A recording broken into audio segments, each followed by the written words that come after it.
Hello students, good morning.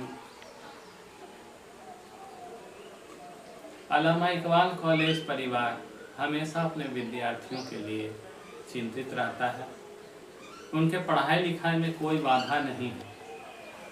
किसी भी कारण से यदि विद्यार्थियों के पढ़ाई लिखाई में कहीं भी बाधा होता है तो इसके लिए हमारा कॉलेज प्रशासन बहुत चिंतित होता है। इन्हीं सब बातों को ध्यान में रखते हुए कोरोना वायरस का प्रकोप चारों ओर फैला है। फिर भी कॉलेज प्रशासन ने इसके लिए पढ़ाई लिखाई की विशेष व्यवस्था की है। इसी व्यवस्था के तहत हम लोग आपसे रूबरू हैं। आज का हमारा, अब हम लोग अपने मुख्य विषय पर आवें। आज का हमारा मुख्य विषय है हाइड्रोफाइट्स। पहले हम लोग इसकी परिभाषा पर आवें।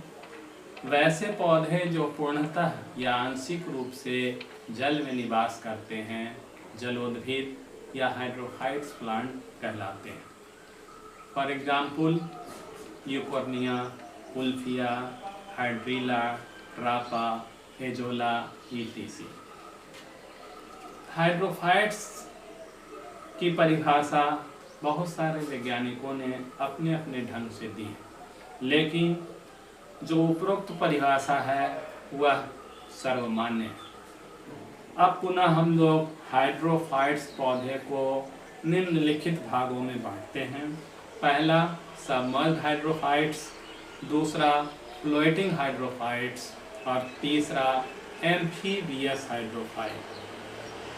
अब हम लोग देखते हैं सबमर्ज्ड हाइड्रोफाइट्स को पुनः दो भागों में बांटा गया है, सबमर्ज्ड फ्लोटिंग, दूसरा रूटेड सबमर्ज्ड। तो हम लोग अब विचार करते हैं सबमर्ज्ड प्लांट पर। वैसे पौधे जो पानी में पूर्णतः डूबे रहते हैं, जिनका हवा से कोई संपर्क नहीं होता है, उसे हम लोग सबमर्ज्ड प्लांट कहते हैं। इसके तने लंबे होते हैं और इनकी पत्तियां छोटी और कमजोर होती हैं। पुनः सबमर्ज्ड पौधे को भी हम लोग दो भागों में बांटते हैं। पहला फ्लोटिंग सबमर्ज्ड और दूसरा रूटेड सबमर्ज्ड। फ्लोटिंग सबमर्ज्ड, इनकी जड़ें पानी में फिक्स होती हैं और इनका सूट सिस्टम पानी के अंदर रहता है, जैसे सेरिटोफाइलम, यूट्रिकुलेरिया इत्यादि। उसके बाद रूटेड सबमर्ज्ड पौधे उस तरह के हाइड्रोफाइट्स को कहते हैं जिनका जड़ पानी के अंदर मट्टी में रूटेड होता है और शेष भाग इसका जो है बाहर रहता है, जैसे वेसिलेनेरिया इत्यादि। हाइड्रीला। फ्लोटिंग हाइड्रोफाइट्स वैसे पौधे जो पानी में तैरते रहते हैं, फ्लोट्स करते रहते हैं, जिनका पानी और हवा से संपर्क होता है, लेकिन इनकी जड़ों का संपर्क जमीन से हो भी सकता है और नहीं भी हो सकता है। इसे भी पुनः दो भागों में बांटा गया है, फ्री फ्लोटिंग और फिक्स्ड एक्वेटिंग। फ्री फ्लोटिंग, इस तरह के पौधे पानी के ऊपरी सतह पर तैरते रहते हैं, जमीन से इनका कोई संपर्क नहीं होता। पानी के साथ साथ चलते हुए यह काफी दूर तक निकल जाते हैं और अपना स्थान परिवर्तित करते रहते हैं, जैसे यूकोर्निया, उल्फिया, एजोला इत्यादि। फिक्स्ड फ्लोटिंग, इस तरह के पौधे पानी की सतह पर तैरते रहते हैं, लेकिन इनका पेटियोल काफी लंबा होता है, जैसे मार्सिलिया, ट्रापा इत्यादि। उसके बाद तीसरा एम्फीबियस प्लांट, अपने में रूपांतर करके जल और भूमि दोनों में यह अपने आप को रहने लायक बना लेता है। पानी के अंदर जड़ें इनकी पूर्ण रूप से पानी के अंदर जमीन में स्थित होती हैं।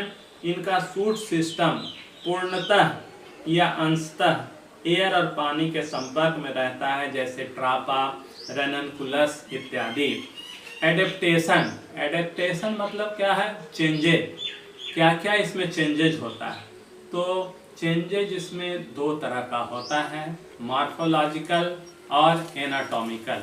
मॉर्फोलॉजिकल चेंजेज हम लोग उस तरह के चेंजेज को कहते हैं जिसमें इसके मॉर्फोलॉजी में चेंजेज होता है। मॉर्फोलॉजी मतलब बाहर से देखने पर इसकी आकृति, इसके ऑर्गन इत्यादि में जो हमको चेंजेस नज़र आता है, उस तरह के चेंजेस को हम लोग मॉर्फोलॉजिकल चेंजेस कहते हैं। बहुत सारे पार्ट्स हैं, सब में कुछ न कुछ परिवर्तन होता है। तो अब हम लोग इसके रूट पर विचार करें। मॉर्फोलॉजिकल चेंजेस के अंतर्गत पानी में रहने के कारण यह अपनी पानी की आवश्यकता को पानी में ही पूरा कर लेते हैं, इसीलिए इनका रूट सिस्टम जो होता है वो बहुत लेस डेवलप या कम डेवलप्ड होता है। क्योंकि रूट का यहाँ कोई भूमिका नहीं होता है, रूट की कोई महत्वपूर्ण भूमिका नहीं होती है, इसलिए रूट सिस्टम जो है इसका लेस डेवलप्ड होता है। उसके बाद रूट हेयर इसमें नहीं पाया जाता है। इसके अलावा रूट में रूट पॉकेट या रूट कैप पाए जाते हैं। तो इसमें हम लोग कहीं कहीं देखते हैं कि रूट पॉकेट तो पाए जाते हैं, लेकिन रूट कैप का पूर्णतः अभाव होता है। कुछ हाइड्रोफाइट्स में फ्लोटिंग रूट्स पाए जाते हैं जो पौधे को तैरने में हेल्प करते हैं, तैरने में सहायक होते हैं, जैसे जूसिया इत्यादि। उसके बाद हम लोग इसके स्टेम को देखें। इसका stem very delicate and green colour का होता है। डेलिकेट मतलब इसका जो स्टेम होता है वो बहुत पतला, वीक होता है, स्पॉन्जी होता है, जैसे हाइड्रिलम। इसके बाद हम लोग देखते हैं कि इसका जो स्टेम होता है वो थिक होता है, पतला होता है। तो ये अपना जो थिकनेस जो है कम रखता है, क्योंकि इसको पानी में रहना है। उसके most of the stem are perennial. अच्छा, आप लोगों को यह स्वाभाविक उत्सुकता होगी कि पेरिनियल क्या भला है। तो पेरिनियल पौधे हम लोग उस तरह के पौधे को कहते हैं जिनको एक बार लगा दिया जाए तो इनका ये कई एक साल तक चलते हैं, एक साल से ज़्यादा। अब हम लोग इसकी पत्तियों पर विचार करें। Leaf is usually long and ribbon shaped. इसकी पत्तियां जो होती हैं लंबी होती हैं और रिबन शेप्ड होती हैं। लीफ के ऊपरी परत पर मोम के जैसा एक परत पाया जाता है, वैक्सी लेयर होता है, जो कि इनको पानी से इनकी पत्तियों की रक्षा करता है। यदि इन पर लेयरिंग नहीं हो वैक्स का तो ये पत्तियां बहुत जल्द सड़ जाएंगी। इनसे बचाने के लिए इनके पत्तियों के ऊपर वैक्स का एक कवर होता है। इसके अलावा इसके ऊपरी सतह पर स्टोमाटा पाए जाते हैं। कहीं कहीं किसी पौधे में ऐसा रिपोर्टिंग है कि इनके दोनों सतहों पर स्टोमाटा पाए जाते हैं, जैसे कमल की पत्तियां, इनके ऊपर आप देखते होंगे कि वैक्स का लेयर चढ़ा होता है। जब आप इसको छूइएगा तो एक तरह का लेयर इसमें से छूटता नजर आता है, जो वैक्स का ही लेयर होता है। लीफ का पेट्यूल लंबा होता है। चूँकि पौधे जो है पानी के अंदर होती हैं, तो इसकी पत्तियों को बाहर निकालने के लिए इसका पेट्यूल जो है क्या होता है, लंबा हो जाता है। अब हम लोग एनाटॉमिकल एडेप्टेशन पर विचार करें। एनाटॉमिकल एडेप्टेशन मतलब इसके अंदर जो भी ऑर्गन है उनमें क्या क्या चेंजेज हुआ है, इसको हम लोग एनाटॉमिकल एडेप्टेशन के जरिए देखते हैं। तो अब इसमें रूट देखेंगे।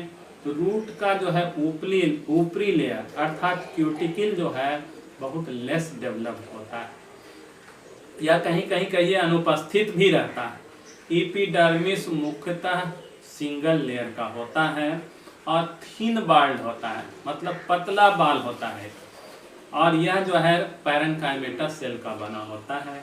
Cortex is well developed. इसका जो कॉर्टेक्स होता है वो वेल डेवलप्ड होता है, थिन बाल्ड पैरेन्काइमेटस सेल का बना होता है।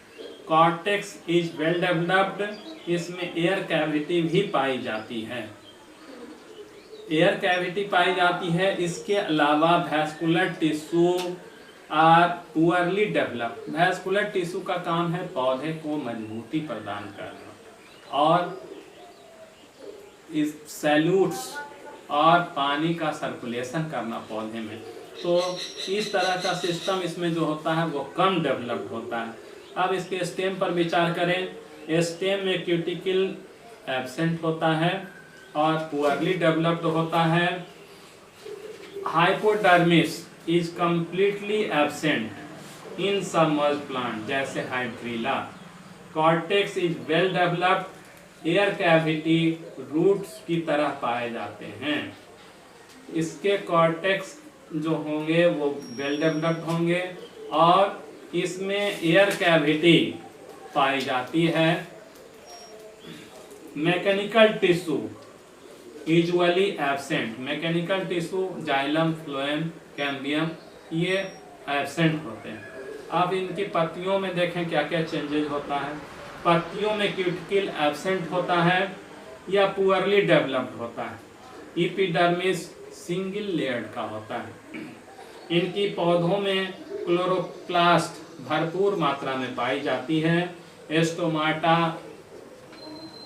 एब्सेंट और लेस डेवलप्ड होते हैं। कहीं कहीं पर पत्तियों के दोनों ही सतहों पर स्टोमाटा पाए जाते हैं। Next point, vascular tissue are very much reduced. कभी कभी जाइलम और फ्लोएम में अंतर करना मुश्किल।